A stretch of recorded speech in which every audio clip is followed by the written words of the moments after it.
Welcome to சித்தூஸ் clip Tamil. இன்றைக்கி சாஃப்டான பன்னீர் பண்ணுறது எப்படி?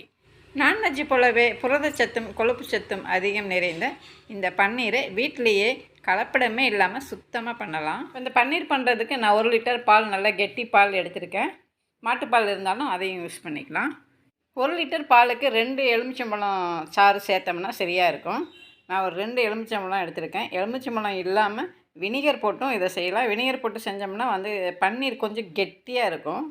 அது மட்டும் இல்லை, அந்த வினிகர் வாசனை அப்படியே கடைசி வரைக்கும் இருந்துகிட்டே இருந்தது. நான் ஏற்கனவே வினிகர் போட்டு பன்னீர் செஞ்சுருக்கேன். அதனால் இந்த தடவை நான் எலுமிச்சம்பழம் சேர்த்து தான் செய்ய போகிறேன். இப்போ எலுமிச்சம்பழத்தை முதல்ல சாறு எடுத்து வச்சுக்கலாம். நல்லா கட் பண்ணிவிட்டு அந்த ஒரு ஃபில்ட்ரு வச்சோம்னா அந்த விதையெல்லாம் அதில் விழுந்துடும். 1 லிட்டர் பாலுக்கு 2 எலுமிச்சம்பழம் புழிஞ்சோம்னா எப்படியும் 50 ml அப்படி வந்துச்சு. அவ்வளவும் சேர்க்க போகிறதில்ல, நம்ம கொஞ்சம் கொஞ்சமாக தான் சேர்க்க போகிறோம். பார்க்கலாம் எவ்வளோ பிடிக்குதுன்னு. நான் பன்னீர் செஞ்சு காட்டுறதுக்காக 1 லிட்டர் பால் தான் யூஸ் பண்ணியிருக்கேன். கொஞ்சமாக தான் வரும். ஏன்னா வீட்டில் நம்ம பன்னீர் ரெசிபிஸ் நிறையா பண்ணுறோம் அப்படின்னா, நீங்கள் ஒரு 2 லிட்டர் 3 லிட்டர் பாலில் செஞ்சு வச்சுக்கிட்டிங்கன்னா, ஃப்ரிட்ஜில் வச்சுக்கிட்டிங்கன்னா கெடாமல் இருக்கும். நம்ம அப்பப்போ எடுத்து யூஸ் பண்ணிக்கலாம். இப்போ பாருங்கள் 50 ml வந்திருக்கு. இப்போ அடுப்பில் ஒரு பாத்திரம் வச்சு அது சூடானோன்னே வெறும் பாத்திரத்தை வைக்காமல் ஒரு 1/2 டம்ளராவது தண்ணி ஊற்றி அதில் வைக்கணும். இல்லைன்னா நம்ம பால் ஊற்றும்போது சொரக்குன்னு சத்தம் கேட்கும், மேலெல்லாம் தெரிக்கும். இப்போ பால் நான் அதில் பிரித்து ஊற்றுறேன். ஒரு தடவை பொங்கி வரட்டும். இப்படி பொங்கி வரும்போது கொஞ்சம் கரண்டி வச்சு நல்லா இப்படி கொஞ்சம் அந்த பொங்குறதை அமர்த்தி விடலாம். 2வது தடவை பொங்கும்போது நம்ம எலுமிச்சை சாறு சேர்த்துக்கலாம்.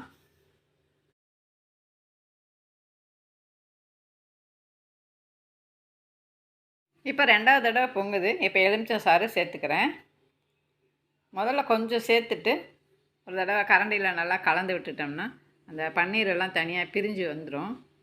பத்தலைன்னா அப்புறம் 2வது கொஞ்சம் அதை ஊற்றிக்கலாம். போதும். இப்போ பன்னீரெல்லாம் பாருங்கள் தனியாக பிரிஞ்சு வந்துருச்சு. இதை ஒரு 2 நிமிஷம், அதே அதிகம் ஒரு 1.5 நிமிஷம் இதை அடுப்பில் வச்சுருந்தா போதும். இறக்கி நம்ம வடிகட்டிடலாம். பன்னீர் வீட்டில் செய்கிறது ரொம்ப ஈஸி தான். கடையில் போய் நம்ம கலப்படமான பன்னீரை வாங்கிட்டு சாப்பிட வேண்டாம். அதில் நிறைய தீமைகள் இருக்குது. இந்த எலுமிச்சை சாறு ஒரு 10 ml பாருங்கள் மிச்சம் ஆயிடுச்சு. நான் அதை ஊற்றவே இல்லை. பன்னீர் அதுக்குள்ளே ரெடி ஆயிடுச்சு. ரெடி ஆச்சுன்னா போதும், அதுக்கு மேலே நம்ம ஊற்ற வேண்டாம். இப்போ பாருங்கள் ஸ்டவ் ஆஃப் பண்ணி விட்டுட்டு அடியில் இந்த மாதிரி தண்ணி இறங்குறதுக்கு ஒரு குண்டா வச்சுட்டு மேலே நான் ஒரு ஃபில்ட்ரு பண்ணுறதுக்கு ஒரு பாத்திரம் வச்சுக்கலாம். ஓட்டையான பாத்திரம் வச்சுட்டு மேலே ஒரு வெள்ளை துணி விரித்து போட்டு இப்போ இந்த பன்னீர்லாம் இதில் எடுத்து ஊற்றி அந்த தண்ணியெல்லாம் வடிகட்டி எடுத்துடலாம்.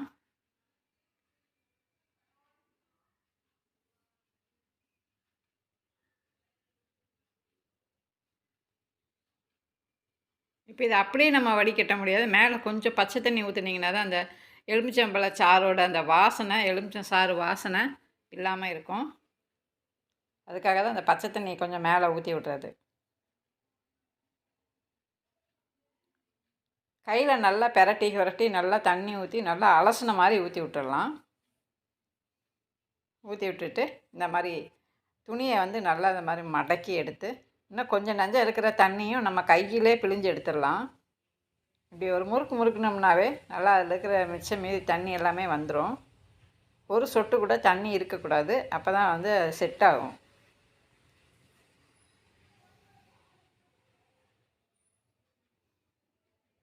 இந்த மாதிரி புழிஞ்சோம்னா கையில் இப்படி நல்லா இறுக்கி வச்சு புழிஞ்சோம்னா எல்லா தண்ணியும் வந்துடும். தண்ணியெல்லாம் வந்ததுக்கப்புறம் அந்த பாத்திரத்திலே வச்சு நம்மளுக்கு ஏற்ற மாதிரி நல்லா அமுத்தி விட்டு அது மேலே ஒரு தட்டு வெயிட்டுக்காக தட்டு வச்சுட்டு அதில் தண்ணி வச்சுருங்க. நல்லா வெயிட்டாக இருக்கும். அப்படியே அமுக்கிட்டு இருக்கணும். அது தண்ணி வச்சுட்டு அதையும் மூடி போட்டு அதுக்கு மேலே நான் அந்த இடி உரல் எடுத்து வச்சுட்டேன். இது மேலே கல் தண்ணிலாம் வெயிட்டாக வைக்கிறனால இந்த வீட்டில் சின்ன குழந்தைங்க இருந்தாங்கன்னா ரொம்ப கவனமாக அவங்கள இது பக்கத்தில் வராமல் பார்த்துக்கணும். இது ஒரு 1.5 மணி நேரம் இல்லை 2 மணி நேரமாவது இந்த வெயிட்டோடு அப்படியே இருக்கணும். அப்போ தான் செட் ஆகும் பன்னீர். இந்த பன்னீரில் நம்ம இருத்து வச்சுருக்கிற இந்த தண்ணி ஏதாவது உணவு பதார்த்தங்களை செய்கிறதுக்கு தேவைன்னா அதுக்கு யூஸ் பண்ணிக்கலாம். இல்லைன்னா கீழே கொட்டிடுங்க. இப்போ ஒரு 1.25 மணி நேரம் ஆயிடுச்சு. இப்போ நான் அதை எடுக்கிறேன். கிட்டத்தட்ட 2 மணி நேரம் ஆயிடுச்சு.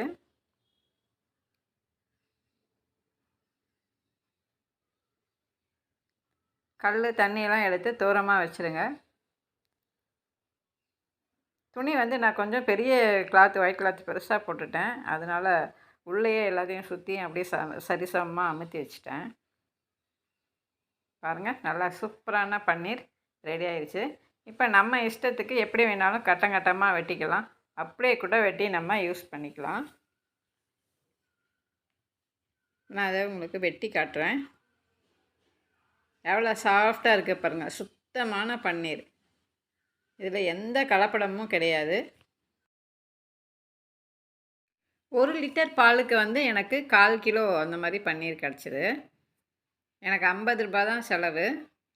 50 ரூபாய்க்கு 1/4 கிலோ வந்து கிடச்சிது. கடையில் வந்து இது கிட்டத்தட்ட ஒரு 300 ரூபாய்க்குள்ள பன்னீர் இது. இதை வந்து நம்ம 1/4 கிலோ பன்னீர் வந்து ஒரு 2 டிஷ்ஷாவது பண்ணலாம் பன்னீரில். அதுவும் சுத்தமான பன்னீர், எந்த கலப்படமும் இல்லாத பன்னீர், நம்ம சாப்பிட்றதுக்கு ஏற்றது.